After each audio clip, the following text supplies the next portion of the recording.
ہم باہر چلے گئے، ٹہلتے ٹہلتے کشمیر پوائنٹ پر پہنچ گئے اور ایک بلند جگہ جا بیٹھے۔ میری آنکھوں میں مری کا حسن لوٹ آیا تھا، بلکہ پاکستان کا یہ خطہ مجھے جنت سے زیادہ دلکش نظر آنے لگا تھا۔ میں نے اس سے کوئی بات کی تو اس نے کوئی جواب نہ دیا۔ وہ کشمیر کے ان پہاڑوں کو ٹکٹکی باندھ کر دیکھ رہا تھا جن کی چوٹیوں پر سفید سفید برف جمی ہوئی تھی۔ اس کے چہرے کا تاثر بالکل ہی بدل گیا تھا اور وہ کسی گہری سوچ میں کھویا ہوا تھا۔ میں کچھ دیر اسے دیکھتی رہی۔ وہ شاید بھول گیا تھا کہ میں اس کے پاس بیٹھی ہوئی ہوں۔ میں نے اس کے کندھے پر ہاتھ رکھا تو بھی وہ گمسم رہا۔ میں نے سر اس کے کندھے پر رکھ دیا۔ اس نے اپنا ایک بازو میرے گرد لپیٹ دیا۔ اس سے زیادہ اس نے کوئی توجہ نہ دی۔ میں نے آخر اسے جھنجھوڑا تو اس نے چونک کر میری طرف دیکھا۔ میں نے پوچھا، کہاں گم ہو گئے ہو؟ کشمیر کی ان پہاڑیوں میں، سفید سفید برف نیلے آسمان کے ساتھ، بہت اچھی لگتی ہے۔ میں نے کہا، سفید نہیں۔ اس نے آہ بھر کر کہا، یہ برف انسانوں کے خون سے لال ہے، دور سے سفید لگتی ہے، میں انہیں قریب جا کر دیکھوں گا۔ کب؟ وہ چونک پڑا اور بولا، وہاں تک جانا آسان تو نہیں۔ ویسے ہی کہہ رہا ہوں، مگر اس کا لب و لہجہ بتا رہا تھا کہ اس نے کوئی بات مجھ سے چھپا لی ہے، یا وہ جو کچھ سوچ رہا تھا وہ مجھے بتانا نہیں چاہتا تھا۔ یہ راز 2 مہینے بعد کھلا کہ وہ برف سے لدی ہوئی ان چوٹیوں کو کیوں اتنا بے خود ہو کر دیکھ رہا تھا۔ اب میں ان برف پوش چوٹیوں کو اسی کی طرح ٹکٹکی باندھے دیکھتی رہتی ہوں اور مجھ سے کوئی نہیں پوچھتا کہ ان چوٹیوں کو اتنا بے خود ہو کر کیوں دیکھ رہی ہو۔ اس رات وہ میرے پاس رہا، ہم بچوں کی طرح ہنستے کھیلتے رہے، سنجیدگی سے باتیں بھی کی اور رات ایک ہی پلنگ پر سوئے۔ وہ سورج نکلنے سے بہت پہلے جاگ اٹھا، مجھے بھی جگا دیا۔ جلدی جلدی تیار ہو کر اس نے ناشتہ کیا۔ اس نے کوئی بات نہ کی۔ جانے لگا تو اس نے مجھے اپنے بازوؤں میں لے کر سینے سے لگایا۔ اگر میرے بس میں ہوتا تو اسے کبھی نہ جانے دیتی۔ ہم نے ایک دوسرے کو بازوؤں میں جکڑے رکھا۔ اس کے آنسو بہہ رہے تھے، پھر اس کے بازوؤں کی گرفت ڈھیلی پڑ گئی، مگر میری گرفت اور مضبوط ہو گئی۔ اس نے بڑی مشکل سے اپنے آپ کو میرے بازوؤں سے چھڑایا اور کوئی بات کہے بغیر دوڑ کر کمرے سے نکل گیا۔ میں کھڑکی میں جا کھڑی ہوئی۔ ہوٹل والی پہاڑی سے اترنے کا راستہ کھڑکی سے نظر آتا تھا۔ وہ مجھے نظر آیا۔ دور نیچے چیل کے پیڑوں میں وہ رکا، پیچھے دیکھا۔ میں نے ہاتھ ہلایا، اس نے بھی ہاتھ ہلایا، اور پھر وہ میرے آنسوؤں کے دھندلکے میں روپوش ہو گیا۔ میں نے جلدی سے آنسو پہنچے اور دیکھا۔ اب وہاں لمبے لمبے پیڑ تھے، وہ نہیں تھا۔ میں اس کی جدائی برداشت نہیں کر سکتی تھی، لیکن دل کو یہ سوچ کر بہلا لیا کہ مجھے وہ مرد مل گیا ہے جو مجھے دھوکہ نہیں دے گا۔ وہ سراپا پیار تھا۔ اس نے مذاق میں بھی کوئی بیہودہ بات نہیں کی تھی۔ وہ میرے پاس سویا رہا تو بھی اس نے کوئی بیہودہ حرکت نہیں کی۔ میں مستقبل کے تصوروں میں کھو گئی اور اس کے تصوروں سے ہی دل بہلاتی رہی۔ چند دنوں بعد میرے اسمگلر کا پیغام آیا۔ وہ مجھے جلدی آنے کو کہہ رہا تھا۔ میں نے جواب دیا کہ 1 مہینہ اور یہیں رہوں گی۔ ہوٹل کا مینیجر مجھے الگ زور دے کر کہہ رہا تھا کہ میں ہوٹل میں رہوں اور نہ جاؤں۔ میں نے اسے جواب دیا کہ مجھے ذرا سستا لینے دو، بعد میں فیصلہ کروں گی۔ میں نے اسے جھوٹی تسلی دے دی کہ میں یہیں رہنے کی کوشش کروں گی۔ میں نے تنہائی سے بچنے کے لیے ہوٹل کی محفلوں میں شامل ہونا شروع کر دیا۔ بعض آدمیوں نے، جن میں غیر ملکی بھی تھے، مجھے دوست بنانے کی کوششیں شروع کر دیں۔ میں انہیں ٹالتی ٹرخاتی رہی اور 1 مہینہ گزر گیا۔ وہ اچانک آ گیا۔ میں کمرے میں تھی۔ ہم بےتابی سے ملے۔ وہ صرف ایک رات کے لیے آیا تھا۔ اس نے اپنی سروس کے متعلق صرف اتنا بتایا کہ مشن کا وقت قریب آ رہا ہے۔ وہ خوش تھا۔ اچانک جذباتی ہو کر مجھے اپنے قریب کر لیتا اور اچانک ہی اس کا موڈ بدل جاتا۔ رات کو اس نے مجھ سے پوچھا، اگر میں جنگ میں مارا گیا تو تم کیا کرو گی؟ مجھے بھول جاؤ گی؟ میں نے اس کی زندگی کے اس پہلو پر تو کبھی غور ہی کیا ہی نہیں تھا۔ میں سوچ بھی نہیں سکتی تھی کہ وہ شہید ہو جائے گا، یا اس کی ایک یا دونوں ٹانگیں یا بازو کٹ سکتے ہیں، یا وہ آنکھوں سے ہمیشہ کے لیے معذور ہو سکتا ہے۔ اس نے جب کہا، اگر میں مارا جاؤں، تو میں نے بے قابو ہو کر اسے اپنے بازوؤں میں دبوچ لیا اور اس کا سر اپنے سینے سے اس طرح لگا لیا جیسے موت کسی ماں سے اس کا بچہ چھیننے کے لیے اس کے سر پر آن کھڑی ہوتی ہے۔ میں نے سسک سسک کر کہا، خدا کے لیے ایسا نہ کہو، تم نہیں مر سکتے۔ وہ آہستہ آہستہ مجھ سے الگ ہوا۔ اس نے میرا چہرہ دونوں ہاتھوں سے تھام کر اپنے قریب کر لیا اور کہا، میری آنکھوں میں دیکھو زیبی۔ میں نے دیکھا تو اس نے کہا، جذبات سے نکلو، میں مر نہیں چلا، لیکن حقیقت حقیقت ہی ہوتی ہے۔ سپاہی اور موت کا بڑا گہرا یارانہ ہوتا ہے۔ ہو سکتا ہے میں تمہیں مل نہ سکوں، میری موت کا پیغام ملے، اور ہو سکتا ہے میں اپنا مشن پورا کر کے ہنستا کھیلتا تمہارے پاس آ جاؤں، لیکن میں تمہیں یہ صاف الفاظ میں بتا دینا چاہتا ہوں کہ پاکستان نے مجھ سے جان مانگی تو میں انکار نہیں کر سکوں گا۔ میں یہ نہیں سوچوں گا کہ زیبی میرا انتظار کر رہی ہے۔ میں نہ مروں۔ میں نے آہ بھری اور چپ ہو گئی۔ اس نے باری باری میری دونوں آنکھیں چومی اور مجھے اپنے ساتھ لگا کر لیٹ گیا۔ وہ بڑے مضبوط کردار کا جوان تھا۔ 2-4 منٹ بعد گہری نیند سو گیا اور میں جاگتی رہی۔ میں آہستہ آہستہ اس کے بازوؤں سے نکلی، اتنی آہستہ کہ اس کی آنکھ نہ کھلی، مگر نیند میں اس نے میرا ہاتھ پکڑ لیا۔ میں نے اپنا ہاتھ چھڑایا نہیں۔ میں اٹھ کر بیٹھ گئی۔ کمرے میں ہلکے نیلے رنگ کا مدھم سا بلب جل رہا تھا۔ نیلی نیلی ہلکی ہلکی روشنی میں میں اس کے چہرے کو ہی دیکھتی رہی۔ سوتے میں تو وہ بالکل بچہ لگتا تھا، میرا بچہ، وہی بچہ جسے میری کوکھ نے جنم دیا تھا اور جس کی میں نے صورت بھی نہیں دیکھی تھی۔ اس کے چہرے پر بچوں والی معصومیت تھی۔ میری آنکھوں میں دیکھو زیبی۔ کمرے میں مجھے اس کی آواز سنائی دینے لگی۔ پاکستان نے مجھ سے جان مانگی تو میں انکار نہیں کر سکوں گا۔ میں نے بڑی ہی مشکل سے اپنے آپ کو قابو میں رکھا، ورنہ میں اسے بازوؤں میں دبوچ کر سینے سے لگانے لگی تھی۔ اگر درمیان میں پاکستان کا نام نہ آ جاتا تو میں اسے نہ جانے دیتی۔ مجھے پاکستان سے پیار تھا۔ میں تو پاکستان کو ذہن سے اتار بیٹھی تھی۔ مجھے اسی نے یاد دلایا تھا کہ پاکستان ہمارا ملک ہے، ہندو ہمارا دشمن ہے، اور ہم نے خون کے دریاؤں کی قربانی دے کر یہ خطہ حاصل کیا ہے۔ میرے ذہن میں یہ تلخ سا خیال ضرور آیا کہ پاکستان اگر اتنی معصوم جان کا نذرانہ نہ مانگے تو کیا یہ ملک قائم نہیں رہ سکے گا؟ میں نے دل ہی دل میں خدا سے التجا کی کہ اگر اس کی سرزمین کو ایک جان کی ہی ضرورت ہے تو میری جان لے لے، مگر میری جان شاید اتنی زیادہ ناپاک ہو چکی تھی کہ خدا کو اس کی قربانی بھی منظور نہیں تھی۔ میں اسے دیکھتی رہی۔ اس نے سوتے سوتے میرا ہاتھ مضبوطی سے اپنے ہاتھ میں پکڑے رکھا۔ اس کا بچپن میری آنکھوں کے سامنے آ گیا۔ میرے آنسو نکل آئے اور میں سوچنے لگی کہ یہ کتنی اذیت سہ کر جوان ہوا ہے اور کتنا مقدس جذبہ لے کر جوان ہوا ہے۔ اس کے بھولے بھالے چہرے پر مجھے دھوکے اور فریب کا ہلکا سا تاثر بھی نظر نہ آیا۔ پھر میں یہ سوچنے لگی کہ اس کا مشن کیا ہے جو وہ مجھے بتانا نہیں چاہتا۔ ایک خیال یہ آیا کہ جاسوسی کے لیے ہندوستان جا رہا ہوگا۔ اس نے مجھے جاسوس سمجھا تھا۔ اس سے میں سمجھی کہ وہ پاکستان کا تربیت یافتہ جاسوس ہے اور ہندوستان جا رہا ہوگا۔ پھر میں نے اس کے مشن کے متعلق سوچنا چھوڑ دیا اور دل میں طے کر لیا کہ اس سے بالکل نہیں پوچھوں گی کہ کہاں جا رہے ہو۔ اس کے سینے میں جو فوجی راز ہے اسے میں اس کے سینے میں ہی رہنے دوں گی۔ مجھے بالکل یاد نہیں کہ میں کتنی دیر بیٹھی اسے دیکھتی رہی اور خیالوں اور سوچوں میں الجھی رہی۔ آنکھ کھلی تو میں نے اسے اپنے بازوؤں میں لے رکھا تھا اور وہ گہری نیند سو رہا تھا۔ تب مجھے یاد آیا کہ رات کو می بھی برستا رہا تھا۔ وہ بھی جاگ اٹھا۔ وہ بہت ہی خوشگوار موڈ میں تھا، ہنستا کھیلتا رہا۔ جانے کیوں میری ذہن میں ایک سوال آ گیا جو میں نے اس سے پوچھا، تمہارے دوستوں کو معلوم ہوگا کہ تمہاری پچھلی زندگی کس طرح گزری ہے اور تم گھر سے بھاگے ہوئے ہو؟ نہیں، اس نے جواب دیا، کسی کو معلوم نہیں۔ میرے ساتھی افسروں کو میرے متعلق یہ معلوم ہے کہ میں فلانی جگہ کا رہنے والا ہوں۔ میرے ماں باپ ہیں اور میں کھاتے پیتے خوشباش خاندان کا آدمی ہوں۔ ہماری سوسائٹی میں لعنت یہ ہے کہ ہم جذبے اور ایمان سے نہیں بلکہ خاندان کی اونچ نیچ سے پہچانے جاتے ہیں۔ اس لیے میں نے اپنی گزری ہوئی زندگی کے متعلق کبھی کسی کو نہیں بتایا۔ دوپہر کا کھانا کھا کر وہ چلا گیا اور اب کہ میں نے یہ محسوس کیا جیسے وہ میرے سینے سے میرا دل بھی نکال کر ساتھ ہی لے گیا ہو۔ سامعین کرام، آپ سن رہی ہیں ایک خوبصورت طوائف کی آپ بھی تھی جس کا نام ہے میں کسی کی بیٹی نہیں۔ یہ اس سلسلے کی آخری اور قسط نمبر 12 ہے۔ مجھے امید ہے آپ کو میری یہ کاوش پسند آئی ہوگی۔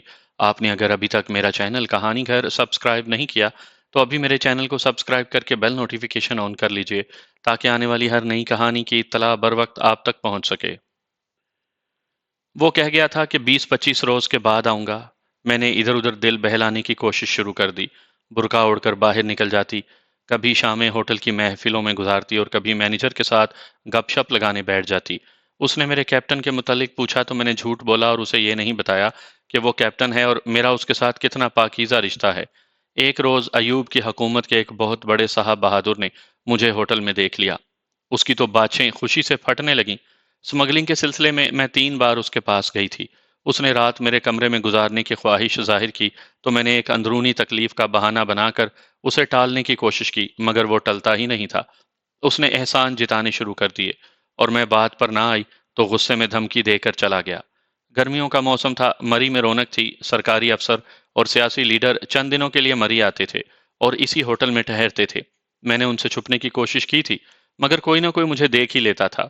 میں یہ بہانہ پیش کرتی کہ اندرونی تکلیف ہے اور علاج کے لیے آئی ہوں۔ ڈاکٹروں نے مکمل آرام کا مشورہ دیا ہے۔ یہ لوگ جس بری طرح میرے پیچھے پڑے تھے، اس سے مجھے یہ فکر ہونے لگی کہ یہ لوگ تو اس وقت تک میرا پیچھا نہیں چھوڑیں گے جب تک میرے حسن اور جوانی میں کشش باقی رہے گی۔ مجھے خوشی اس پر تھی کہ میں نے کیپٹن کو اپنے متعلق سب کچھ بتا دیا تھا، اسے دھوکے میں نہیں رکھا تھا۔ 20-22 دن گزر گئے، ایک روز وہ اچانک آ گیا۔ میں کمرے میں تھی۔ اب آپ ان باتوں کو چھوڑیے کہ میں کس طرح پاگلوں کی طرح اسے ملی۔ اگر آپ نے کوئی ایسی ماں دیکھی ہو جس کا بچہ گم ہو گیا ہو اور ایک عرصے بعد اسے اچانک مل گیا ہو، تو آپ سمجھ جائیں گے کہ میں کس کیفیت میں اپنے کیپٹن سے ملی ہوں گی۔ مگر اس نے مجھے ایسے کڑے امتحان میں ڈال دیا جو میری برداشت سے باہر تھا۔ میرے جذبے لرز کر ڈھیر ہو گئے۔ اس نے کھانے سے فارغ ہو کر مجھے اپنے پاس بٹھا لیا اور بولا، زیبی، 1947 کو یاد کرو، انڈیا سے اپنی ہجرت کو یاد کرو۔ وہ چپ ہو گیا۔ اس کے لب و لہجے اور انداز نے مجھے چونکا دیا۔ میں نے کچھ بھی نہیں کہا۔ اس نے کہا، اب میری آنکھوں میں آنکھیں ڈالو۔ میں نے اس کی آنکھوں میں دیکھا۔ میں ان معصوم شہیدوں کے خون کا انتقام لینے جا رہا ہوں جنہیں 1947 میں ہندوؤں اور سکھوں نے شہید کیا تھا۔ اس نے سنجیدہ لہجے میں کہا، ایک فوجی کی حیثیت سے مجھے بالکل نہیں بتانا چاہیے کہ میں کہاں جا رہا ہوں، لیکن تم نے مجھے جو حیثیت دی ہے اس کا تقاضا ہے کہ میں تمہیں اندھیرے میں نہ رکھوں۔ میں کمانڈو ہوں اور میں مقبوضہ کشمیر میں جا رہا ہوں۔ تب مجھے یاد آیا کہ چند دنوں سے اخباروں میں اس قسم کی خبریں آ رہی تھیں کہ مقبوضہ کشمیر میں پر اسرار دھماکوں کا سلسلہ شروع ہو گیا ہے، اور ہندوستان پاکستان پر یہ الزام عائد کر رہا ہے کہ پاکستان نے مقبوضہ کشمیر میں اپنے تربیت یافتہ کمانڈوز اور گوریلے داخل کر دیے ہیں جو وہاں پل اور گولہ بارود کے ذخیرے اور فوجی ٹھکانے تباہ کر رہے ہیں۔ میں نے ایک روز آل انڈیا ریڈیو کی بھی خبریں سنی تھیں۔ ان میں بھی ہندوستان نے یہی واویلا بپا کر رکھا تھا کہ پاکستان کے گھس بیٹھیے مقبوضہ کشمیر میں چوری چھپے داخل ہو گئے ہیں۔ میں کیپٹن میں اتنی لگن رکھتی تھی کہ اس سے کبھی پوچھا ہی نہیں تھا کہ یہ کیا سلسلہ ہے۔ اب اس نے بتایا کہ وہ کمانڈو ہے اور کشمیر جا رہا ہے تو یہ ساری خبریں میرے ذہن میں تازہ ہو گئیں۔ میں اس مشن کا ایک مدت سے منتظر تھا۔ اس نے کہا، انتظار ختم ہو گیا۔ میں کل جا رہا ہوں۔ میرا انتظار کب ختم ہوگا؟ میں نے رندھیائی ہوئی آواز میں پوچھا۔ جلد ہی، اس نے کہا۔ میں آ جاؤں گا یا میری کوئی اطلاع آئے گی؟ اس نے ایک میجر کا نام بتایا جو میں آپ کو نہیں بتاؤں گی۔ اس نے کہا، یہ میجر تمہیں میری اطلاع یا پیغام خود دینے آئیں گے۔ میں نے اس سے بہت پوچھا کہ اس کا مشن کیا ہے، وہ مقبوضہ کشمیر میں کس طرح داخل ہوگا اور واپس کس طرح آئے گا، مگر اس نے میرے سوالوں کا جواب صرف یہ دیا کہ یہ نہیں بتا سکوں گا۔ میں نے پھر اصرار نہیں کیا۔ میں جذباتی باتیں کرنے لگی تو اس نے روک دیا اور کہا، مجھے جذبات میں نہ الجھاؤ، آؤ حقیقت کی باتیں کریں۔ میری آنکھوں میں آنسو امڑ امڑ کر آتے تھے جنہیں وہ کوئی مزاحیہ سی بات کہہ کر روک دیتا تھا۔ آخر وہ بھی جذباتی ہو گیا، لیکن اس کا جذباتی رنگ بھی حقیقی تھا۔ اس نے اپنے ماضی کی اذیتوں کو یاد کیا اور میرا شکریہ ادا کیا کہ میں نے اسے وہ پیار دیا ہے جس کی پیاس نے اس کا سینہ جلا ڈالا تھا۔ اس کی اس قسم کی باتوں نے مجھے بے قابو کر دیا۔ میں اس کے ساتھ لپٹ گئی اور بچوں کی طرح روئی۔ شام کے 6 بج رہے تھے جب اس نے اپنے آپ کو مجھ سے نوچ لیا اور رخصت ہونے لگا۔ میں نے اپنے آپ کو برقعے میں چھپایا اور اس کے ساتھ چل پڑی۔ میں بہت آہستہ چلنا چاہتی تھی مگر وہ دوڑنے کی رفتار پر چل رہا تھا۔ میں نے ایک بار اس کا بازو پکڑ لیا اور کہا، ذرا آہستہ چلو۔ اس نے ہنس کر کہا، خاکی وردی سے دل لگایا ہے تو دوڑنے کی پریکٹس کرو۔ اور ہم اس جگہ پہنچ گئے جہاں اس نے صرف اتنا کہا، زیبی، خدا حافظ۔ وہ رکا نہیں۔ اس نے میری طرف دیکھا نہیں، میرے جواب کا انتظار نہیں کیا۔ ڈھلان سے اتنی تیز اترا کہ ایک لمحے میں نظروں سے اوجھل ہو گیا۔ وہ شاید اس لیے بھاگ اٹھا تھا کہ میرے آنسو اس کے مشن کو ناکام کر دیں گے۔ میں وہیں کھڑی رہی۔ چند منٹوں بعد وہ مجھے دور نیچے چیل کے پیڑوں میں سے گزرتا نظر آیا۔ وہ رک گیا، میری طرف دیکھا، اس نے بازو اوپر کر کے ہلایا، وہ آگے کو چل پڑا اور ایک مکان کی اوٹ میں ہو کر میری نظروں سے اوجھل ہو گیا۔ میں وہیں کھڑی رہی۔ سورج ڈوب گیا، چیل کے پیڑ اور مری کا سبزہ تاریکی میں گم ہو گیا۔ میں وہیں کھڑی رہی۔ اس روز کے بعد میری زندگی کا ہر ایک دن کشمیر پوائنٹ کی ایک بلند جگہ پر بیٹھے اور کشمیر کی برفانی چوٹیوں کو دیکھتے گزرنے لگا۔ میری شامیں اداس ہو گئیں، راتیں ویران ہو گئیں اور میں ہر وقت اس کی سلامتی کی دعائیں کرنے لگی۔ کمرے میں میری حالت یہ ہوتی کہ باہر کسی کے قدموں کی آواز سنتی تو یہ توقع رکھنے کے بجائے کہ میرا کیپٹن آ رہا ہے، یہ سمجھتی کہ وہ میجر آ رہا ہے جس کا وہ غائبانہ تعارف کروا گیا ہے۔ قدموں کی یہ آہٹ مجھے ڈرا دیتی۔ دل دھک دھک کرنے لگتا۔ جانے میرے دل کو یہ کیوں کھٹکا لگا رہتا تھا کہ کیپٹن کے بجائے میجر آئے گا اور وہ اچھی خبر نہیں لائے گا۔ ان دنوں اگست 1965 ہندوستان کے بعض اخبار بھی یہاں آیا کرتے تھے۔ ان میں انگریزی کا اخبار اسٹیٹس مین اس ہوٹل میں آتا تھا۔ میں نے یہ اخبار ہر روز دیکھنا شروع کر دیا۔ اس میں ہمارے کمانڈوز کی کارروائیوں کی خبریں شائع ہوا کرتی تھیں۔ اس اخبار میں آزاد کشمیر یا پاکستان آرمی کے ایک کیپٹن اور 3 کمانڈو جوانوں کی تصویریں شائع ہوئی تھیں۔ انہیں مقبوضہ کشمیر میں گرفتار کر لیا گیا تھا۔ ان کی آنکھوں پر پٹیاں اور ہاتھوں میں ہتھکڑیاں تھیں۔ اس کیپٹن کی تصویر دیکھ کر میں اپنے کیپٹن کی تصویر میں کھو جاتی تھی۔ مجھ میں یہ تبدیلی ضرور پیدا ہو گئی تھی کہ مجھے جتنا پیار اپنے کیپٹن کے ساتھ تھا، اتنا ہی عزیز مجھے پاکستان تھا۔ میں دونوں کی سلامتی کی دعائیں مانگا کرتی تھی۔ میں نے کبھی سوچا بھی نہیں تھا کہ پاکستان کو اپنے کیپٹن پر قربان کر دوں گی۔ آخر ایک روز قدموں کی وہ آہٹ جو میں ہر روز سنا کرتی تھی اور جو میرے دروازے سے آگے نکل جایا کرتی تھی، میرے دروازے پر رک گئی۔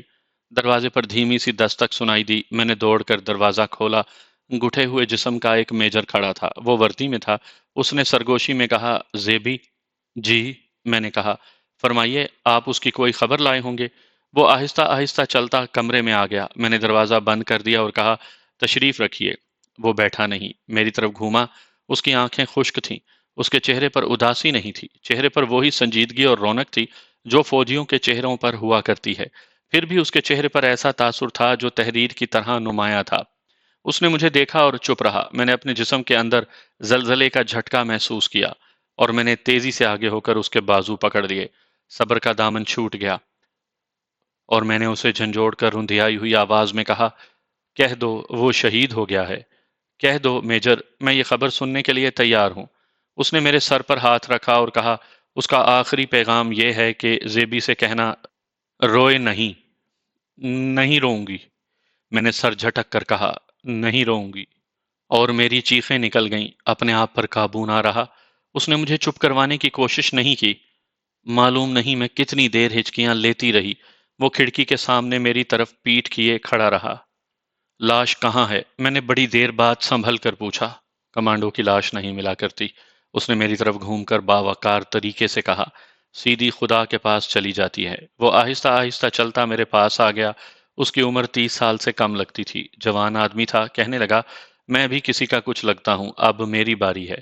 اگر ہماری مائیں، بہنیں، بیٹیاں، بیویاں، باپ، بھائی اور بچے ہماری شہادت پر رونے بیٹھ گئے تو ایک دن قوم کے پاس رونے کے سوا اور کوئی کام نہیں رہے گا۔ کیا تم ایسی قوم کو پسند کرو گی جو گھٹنوں میں سر دیے رو رہی ہو؟ اور وہ ایسے پر اثر لہجے میں بولتا رہا جس نے میرے سینے کے درد میں کمی کر دی۔ اس نے بتایا کہ میرا کیپٹن 10 جوانوں کی پارٹی لے کر مقبوضہ کشمیر میں گیا تھا۔ اس کا مشن بہت ہی خطرناک تھا۔ ان میں سے کسی کو بھی واپس آنے کی امید نہیں تھی۔ بدقسمتی سے ٹارگٹ کے قریب جا کر دشمن سے ان کی ٹکر ہو گئی اور وہ گھیرے میں آ گئے۔ جوانوں نے دشمن کو بڑی ہوشیاری سے الجھا لیا اور کیپٹن ایک جوان کے ساتھ ٹارگٹ پر چلا گیا۔ اس وقت وہ زخمی ہو چکا تھا، پھر بھی اس نے مشن پورا کر دیا۔ دشمن اسے دیکھ رہا تھا۔ معلوم نہیں کتنے ہتھیاروں کی نالیاں ان دونوں کی طرف ہو گئیں اور وہ ٹارگٹ کے ساتھ ہی اڑ گئے۔ میجر نے بتایا کہ اس پارٹی میں صرف ایک جوان نکل کر آیا ہے۔ وہ کہتا ہے کہ شاید ایک اور جوان بھی نکل گیا تھا لیکن کہیں بھٹک گیا ہے۔ آپ اس جوان سے مجھے ملوا سکتے ہیں؟ میں نے پوچھا۔ نہیں، میں اسے کیپٹن کے آخری وقت کی باتیں پوچھنا چاہتی ہوں، میں نے کہا۔ مجھے تفصیل سے پتہ چل جائے کہ وہ کس بہادری سے شہید ہوا تو میرا غم شاید فخر میں بدل جائے گا۔ فوجی احکام اجازت نہیں دیتے، اس نے کہا۔ وہ تفصیل تو میں بھی آپ کو سنا سکتا ہوں، لیکن سناؤں گا نہیں۔ میں آپ کو کبھی بھی نہیں بتاؤں گا کہ اس کا مشن کیا تھا اور ٹارگٹ کہاں تھا اور وہاں تک اپنی پارٹی کے ساتھ وہ کس طرح پہنچا اور اس نے گھیرے میں آ کر کتنی عقل مندی سے لڑائی لڑی کہ مشن بھی مکمل کر دیا۔ اس جوان سے تو آپ کبھی بھی نہیں مل سکیں گی۔ وہ آخر سپاہی ہے۔ جذبات میں آ کر کوئی ایسی بات کہہ بیٹھے گا جو کسی فوجی کے سینے سے باہر نہیں آنی چاہیے۔ زیبی، سمجھنے کی کوشش کریں۔ اس نے پتلون کی جیب میں ہاتھ ڈالا اور طے کیا ہوا ایک کاغذ مجھے دے کر کہا، یہ ہے اس کا آخری پیغام۔ میں نے کاغذ کھول کر پڑھا۔ خط کا عکس ملاحظہ فرمائیے۔ میجر نے کہا، یہ خط بھی ایک کہانی ہے جو جوان واپس آیا ہے۔ اس نے بتایا کہ کیپٹن نے یہ خط ٹارگٹ سے تھوڑی دور بیٹھ کر لکھا تھا۔ یہ حملے کی رات سے چند گھنٹے پہلے کا لکھا ہوا خط لکھ کر کیپٹن نے اپنی پارٹی سے کہا تھا کہ میں شہید ہو جاؤں تو یہ خط میری جیب سے نکال کر میجر صاحب کو دے دینا۔ جب پارٹی ٹارگٹ کی طرف بڑھی تو دشمن کے گھیرے میں آ گئی۔ یہ جوان کیپٹن کے قریب تھا۔ کیپٹن نے خط حوالدار کو دیا اور کہا، میں آگے جا رہا ہوں، پارٹی کی کمان لے لو۔ کیپٹن آگے گیا ہی تھا کہ حوالدار کی گردن سے گولی گزر گئی۔ خط ابھی اس کے ہاتھ میں تھا۔ وہ اس جوان نے لے لیا، پھر اسی کے پاس رہا۔ کچھ دیر بعد میجر چلا گیا۔ میں نے یہ خط کوئی 100 بار پڑھنے کی کوشش کی، صرف ایک سطر پڑھتی تھی۔ باقی کا خط آنسوؤں کی دھند میں چھپ جاتا تھا۔ اسے میں نے خوشبو لگا کر اٹیچی کیس میں رکھ دیا۔ میری ساری زندگی کا حاصل یہی چند الفاظ ہیں جو پیار کے ایک پیاسے نے شہید ہونے سے پہلے مجھے لکھے تھے۔ میجر چلا گیا تو سوچوں اور خیالات نے میرے ذہن کے کھنڈروں میں اندھے چمگادڑوں کی طرح یلغار کر دی۔ وہ سوچیں اور وہ خیالات آج بھی میرے ذہن میں بھٹک رہے ہیں، اور اب تو یہ زہریلی بھیڑیں بن گئے ہیں۔ میں اکثر سوچا کرتی ہوں کہ قوم نے کتنے پیارے پیارے نوجوان، کتنی پیاری پیاری لڑکیوں کی تمنائیں، آرزوئیں اور پیار، اور کتنے سہاگ اور کتنے ہی منگیتر کشمیر اور پاکستان پر قربان کر دیے ہیں۔ کیوں؟ کیوں؟ صرف اس لیے کہ دشمن ہم سے آدھا ملک چھین لے؟ یہ میجر اس کے بعد مجھے نہیں ملا۔ آج تک وہ مجھے نظر نہیں آیا۔ اس نے کہا تھا کہ اب میری باری ہے۔ شاید وہ بھی میرے شہید کیپٹن کے پیچھے چلا گیا ہو، کبھی واپس نہ آنے کے لیے۔ مگر مجھے اپنے لیڈروں سے کوئی سوال پوچھنے کا حق حاصل نہیں، کیونکہ میں طوائف ہوں۔ سوسائٹی میں میرا کوئی مقام نہیں، لیکن مجھے اس ایک شہید کو یاد کر کے رونے سے تو کوئی نہیں روک سکتا، جو میرا پیارا دل میں لیے دشمن پر بجلی بن کر ٹوٹا تھا۔ اس کے لیے میں بہت روئی ہوں۔ اس کی شہادت کی اطلاع کے بعد میری جو ذہنی حالت ہوئی، اسے میں صرف ان مختصر سے الفاظ میں بیان کر سکتی ہوں کہ میں مینٹل کیس بن گئی تھی۔ کبھی کبھی میں خود بھی چاہتی تھی کہ مجھے پاگل خانے میں بند کر دیا جائے۔ یہ حالت 1 مہینہ رہی، پھر میں یہ سوچنے کے کچھ قابل ہوئی اور حقیقت کا سامنا کرنے لگی۔ شادی کا تو سوال ہی پیدا نہیں ہوتا تھا۔ میرے پاس پیسہ کافی تھا۔ میں نے ایک روز ہوٹل کے مینیجر سے کہا کہ اس نے مجھے اس توقع پر ہوٹل میں مفت رکھا ہوا ہے کہ میں اسمگلروں سے تعلق توڑ کر اس کے پاس آ جاؤں گی، مگر میں اب کسی کے بھی کام نہیں آ سکوں گی، اور وہ اب مجھ سے ہوٹل کا بل وصول کرنا شروع کر دے۔ مینیجر اچھا آدمی تھا۔ میں نے اسے بتا دیا کہ وہ جو مجھے ملنے آیا کرتا تھا کون تھا، اور یہ کہ وہ شہید ہو گیا ہے۔ مینیجر نے مجھے قائل کرنے کی بہت کوشش کی، مگر میں نہ مانی۔ میں نے جب یہ ارادہ کیا کہ کوئی باعزت ذریعہ معاش تلاش کروں، تو پچھلے تمام تجربات میرے سامنے آ گئے، اور اس کے ساتھ ایک اور حقیقت سامنے آ گئی۔ میری امیدوں پر پانی پھر گیا اور مستقبل میں اندھیرا چھا گیا۔ وہ اس طرح کہ میرا اسمگلر بادشاہ کئی بار مجھے واپس بلا چکا تھا اور میں ٹال رہی تھی۔ ایک روز وہ آ گیا اور بولا، تم اس ہوٹل کی زندگی کو زیادہ پسند کیوں کرتی ہو؟ مجھے صاف جواب دو۔ میں نے اسے جواب دے دیا اور اسے بتا دیا کہ میں کس حادثے کا شکار ہو گئی ہوں۔ میں نے اسے یہ بھی بتا دیا کہ میں ذہنی بلکہ دماغی لحاظ سے بیکار ہو گئی ہوں، اس لیے اب اس کے کام نہیں آ سکوں گی۔ اس کے ساتھ باتیں کرتے میں بے تحاشا روتی۔ وہ سمجھ گیا کہ میں واقعی اس کے کام کی نہیں رہی۔ اسے تو تیز ترار اور خوشباش لڑکیوں کی ضرورت تھی، مگر اس کے سامنے مشکل یہ آ گئی تھی کہ اس کے راز میرے سینے میں تھے۔ اس پائے کے اسمگلروں کا یہ دستور ہے کہ ان کا کوئی ساتھی کوئی راز لے کر بھاگ جائے تو اسے قتل کر دیا جاتا ہے۔ میرا حشر بھی یہی ہونا چاہیے تھا، لیکن اس نے مجھ پر اعتماد کیا، البتہ یہ کہہ گیا کہ اگر میں نے اسے دھوکہ دیا تو مجھے زندہ نہیں چھوڑا جائے گا۔ میں نے بیسوائی کے پیشے سے نکلنے کا فیصلہ کر لیا، لیکن مجھے جلد ہی احساس دلا دیا گیا کہ صرف خواب دیکھ رہی ہوں میں۔ وہ افسر صاحبان جن کے ساتھ میرا تعلق رہ چکا تھا میرے ارد گرد منڈلا رہے تھے، اور میں بیماری کا بہانہ کر کر کے انہیں ٹال رہی تھی۔ مجھے پھانسنے لگے۔ ان میں سے ایک تو ایک روز میرے کمرے میں ڈھیر ہو گیا۔ میں نے اسے کیپٹن شہید کے متعلق بتا دیا اور رو رو کر اس پر واضح کرنے کی کوشش کی کہ شہید کے پیار کو ناپاک نہیں ہونے دوں گی، مگر اس پر کچھ بھی اثر نہ ہوا۔ اس کی ہوسکار نگاہوں میں شہید کی کوئی اہمیت نہیں ہوتی۔ اس نے جب یہ کہا، کیسا شہید؟ وہ تو قوم کا ملازم تھا، اسے تنخواہ ملتی تھی، اپنی ڈیوٹی کے لیے گیا اور مارا گیا، بات ختم ہو گئی۔ تو میں نے چڑیلوں کی طرح اس کا گریبان پکڑ لیا۔ میں نے جو منہ میں آیا بک ڈالا، مگر وہ مسکراتا رہا، اور میں جب چپ ہوئی تو اس نے کہا، آج کل کسی کی طرف اشارہ کر کے کہہ دو کہ یہ جاسوس ہے تو اسے بغیر مقدمے کے جیل میں ڈال دیا جاتا ہے۔ میں کسی بھی وقت تمہیں انڈیا کی جاسوسی کے الزام میں بند کروا سکتا ہوں، سوچ لو۔ اور وہ چلا گیا۔ دوسرے ہی دن مجھے نہ صرف اس کی بلکہ دو اور کی بھی دھمکیاں ملنے لگیں۔ میری ذہنی حالت پہلے ہی بگڑی ہوئی تھی، انہوں نے مجھے بالکل پاگل کر دیا۔ اس پاگل پن میں نے ان میں سے ایک کو اپنے کمرے میں بلایا اور کہا، میں اچھی قسم کی طوائف ہوں، اب میں کسی اسمگلر کی دی ہوئی رشوت نہیں ہوں، یہ میری فیس ہے، پیشگی ادا کرو۔ مجھے ایسے جال میں پھانس لیا گیا تھا جن سے میں نکل نہیں سکتی تھی۔ میں آپ کو یہ نہیں بتانا چاہتی کہ میں ادھر سے بھاگی تو کدھر گئی، وہاں سے نکلی تو کہاں جا کر دم لیا۔ میں نے اس جال سے نکلنے کے بہت ہاتھ پاؤں مارے، مگر میں اکیلی تھی۔ چھوٹی سی ایک مچھلی جسے کھانے کو بڑی مچھلیوں سے سمندر بھرا ہوا تھا، میں ایسی ڈوبی کہ ابھر نہ سکی۔ اور اب تو میں ابھرنا چاہتی بھی نہیں۔ امنگ مر گئی ہے، تمنا مر گئی ہے، ارادے مر گئے ہیں، اپنے شہید کی زیبی مر گئی ہے۔ ایک طوائف زندہ ہے، جس کے بھائی بھی اس کے گاہک ہوتے ہیں اور جس کے باپ بھی اس کے گاہک ہوتے ہیں۔ میں کسی کی بہن نہیں، میں کسی کی بیٹی نہیں۔ جاتے جاتے میں آپ کو اس شہید کا خط سناتا چلوں۔ میری زیبی، میری محبت اور میرا سلام قبول کرو۔ دشمن کے سر پر بیٹھ کر تمہیں یہ آخری لائنیں لکھ رہا ہوں۔ اپنے جوانوں سے کہہ دیا ہے کہ میں شہید ہو جاؤں تو یہ خط تم تک پہنچا دیں۔ معلوم نہیں تم تک میری آخری الفاظ پہنچ سکیں گے یا نہیں۔ میں فوجی ہوں، میرے پاس الفاظ نہیں ہیں، سیدھی سیدھی بات کروں گا۔ اس کو اچھی طرح سمجھ لینا، رونا بالکل نہیں۔ آخری وقت دل میں خدا کی یاد ہے یا تمہاری یاد ہے۔ تھوڑی دیر بعد میں اپنے جوانوں کے ساتھ دشمن پر بجلی بن کر ٹوٹ پڑوں گا۔ مقبوضہ کشمیر میں ایسا دھماکہ ہوگا جو دلی میں بھی سنائی دے گا۔ میں اس مشن کے لیے زندہ تھا، تمہارے لیے زندہ رہنے کی کوشش کروں گا، لیکن اس وقت اپنا مشن مجھے تم سے زیادہ پیارا ہے۔ میں واپس نہیں آیا تو رونا نہیں اور مجھے بھول جانا۔ اپنے آپ کو میری یاد سے آزاد کر لینا۔ کسی کے ساتھ شادی کر لو تو بہت اچھا ہوگا۔ میں مشن میں ضرور کامیاب ہوں گا۔ تمہارے پیار نے مجھے بہت حوصلہ دیا۔ کشمیر میں جب میرا خون بہے گا تو اس میں تمہارے پیار کی خوشبو ہوگی۔ یہی سمجھ لو کہ تم نے اپنی محبت کشمیر پر قربان کر دی ہے۔ خدا حافظ۔ صرف تمہارا۔